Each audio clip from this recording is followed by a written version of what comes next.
नमस्कार मित्रांनो. महाराष्ट्र सरकारची सर्वात गाजलेली मुख्यमंत्री माझी लाडकी बहीण योजना आता एका मोठ्या वादात सापडलेली आहे.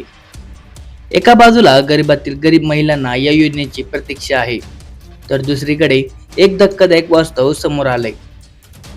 6,456 महिलांकडून सरकारने तब्बल 11 कोटी रुपयांची वसुली सुरू केली आहे. कारण काय, तर या महिला बोगस किंवा अपात्र ठरल्या आहेत. पण थांबा, ही तर नाण्याची फक्त एक बाजू आहे.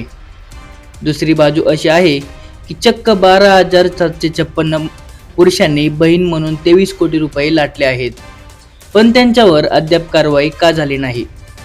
आजच्या 12 मिनिटाच्या विशेष रिपोर्टमध्ये आपण हेच सत्य उघड करणार आहोत. सरकारने जेव्हा या योजनेची छाननी केली तेव्हा लक्षात आलंय की अनेक अपात्र महिलांनी अर्ज भरले होते.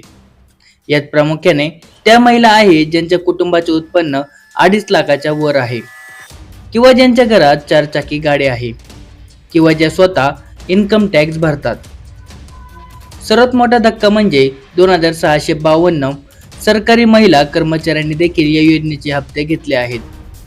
आता त्यांच्यावर प्रशासनाने कारवाईचा बडगा उगारला आहे. जिल्हा परिषद आणि संबंधित विभागाने या महिलांच्या पगारातून ही रक्कम कापण्यास सुरुवात केली आहे. आतापर्यंत 6,456 महिलांकडून 11 कोटी रुपये वसूल करण्यात आलेले आहेत.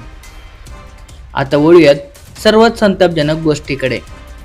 ही योजना केवळ महिलांसाठी असताना ऑनलाईन अर्जातील तांत्रिक त्रुटीचा फायदा घेत 12,756 पुरुषांनी स्वतःची नोंद घेतली आहे. काही पुरुषांनी तर महिलेचा फोटो लावून किंवा लिंग बदलून अर्ज सादर केले आहेत. या पुरुषांच्या बँक खात्यात 6 महिन्याचे मिळून तब्बल 22 कोटी 96 लाख रुपये जमा झाले आहेत. हे पैसे आपल्या राज्याच्या तिजोरीतले आहेत, जनतेच्या घामाच्या पैशाचे आहेत. 6 महिने हे पुरुष 1,500 रुपये आनंदाने घेत राहिले आणि यंत्रणेला याचा पत्ताच लागलेला नाही. इथे प्रश्न उपस्थित होतोय समानतेचा. जर सरकार महिलांच्या घरी जाऊन त्यांना नोटीस देऊन 11,000 कोटी वसूल करू शकते, तर ज्या पुरुषांनी फसवणूक केली आहे त्यांच्यावर अद्याप गुन्हे का दाखल झाले नाहीत? त्यांना 23 कोटी रुपये पचवण्याची सूट का दिली जात आहे?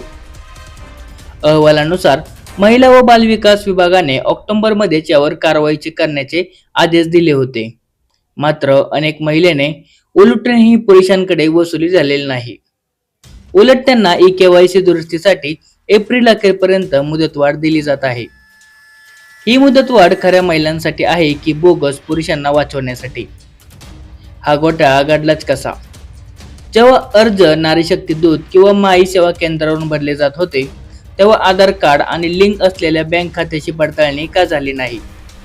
सिस्टीमने पुरुषांचे अर्ज ऑटोमॅटिक रिजेक्ट का केले नाहीत? केवळ अर्ज भरणारेच नाही तर ज्या अधिकाऱ्यांनी या अर्जांना अप्रूव्ह केलं ते देखील तितके जबाबदार आहेत. एका बाजूला गरजू महिलांचे अर्ज किरकोळ चुकांमुळे बाद केले गेले आणि दुसऱ्या बाजूला हजारो पुरुषांना सरकारी खजिन्यातून किरापत वाटले गेले. मुख्यमंत्री लाडकी बहीण योजना ही महिलांच्या आर्थिक स्वातंत्र्यासाठी आहे, ती कोणाची फसवणूक करण्यासाठी नाही. जर महिलांकडून वसुली होऊ शकते तर बोगस पुरुषांवर तातडीने फौजदारी गुन्हे दाखल व्हायला हवेत आणि 23 कोटींचा आकडा राज्याच्या तिजोरीत परत यायला हवा. मित्रांनो, तुम्हाला काय वाटतं? या पुरुषांवर कडक कारवाई व्हायला हवी की नाही? आणि प्रशासकीय कामाच्या चुकीमुळे हे घडलं असेल? तुमच्या प्रतिक्रिया कमेंट बॉक्समध्ये नक्की कळवा. हा व्हिडिओ जास्तीत जास्त शेअर करा जेणेकरून सरकारला यावर उत्तर द्यावे लागेल.